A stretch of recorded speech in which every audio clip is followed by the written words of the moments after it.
This is the age-old story of a girl named Cinderella.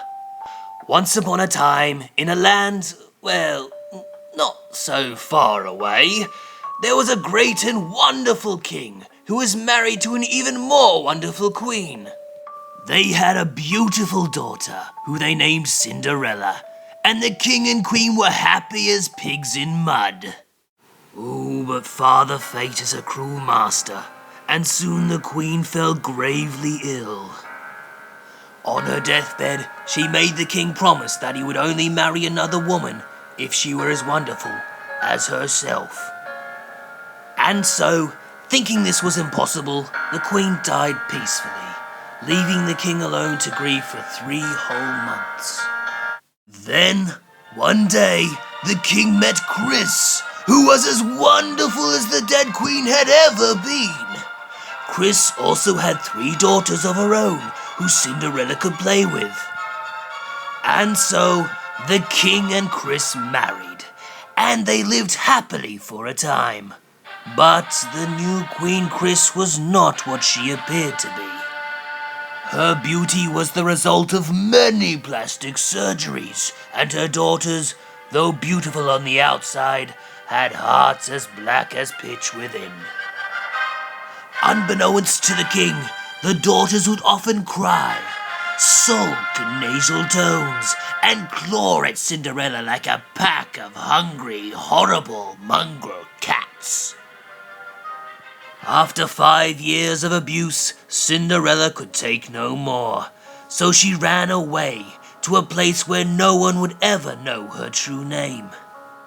The birds, who had been Cinderella's only friends these past 5 years, wove a skin of hair and dirt and possum poo for her to wear, so that no one could find her and return her to her horrible family.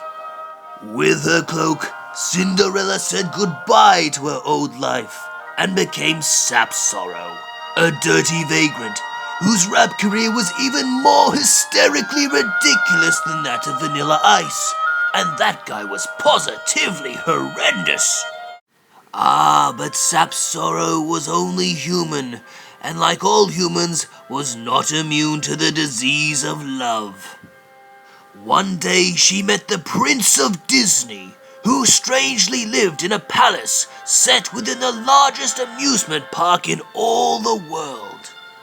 Immediately upon seeing the Prince of Disney, Sap Sorrow fell in love. But there was a problem. Sap Sorrow was always going to be beneath the prince. So it was that when the prince threw his annual ball... That's the wrong ball, you idiot! Sorry! Anyway, at the ball, Sap Sorrow threw off her horrid skin of hair and dirt and possum poo and approached the prince as Cinderella. Immediately upon seeing Cinderella, the prince fell in love. But at that moment, Cinderella saw her horrid family and tried to flee, and in doing so lost her Converse All-Star shoe. However, the prince, never flustered, but possessed of love and little brains, picked up the shoe and gave it back to Cinderella. The two left the ball together and were married soon after. And so Cinderella and the Prince of Disney and that honest-looking fellow on the left all lived happily ever after. The end.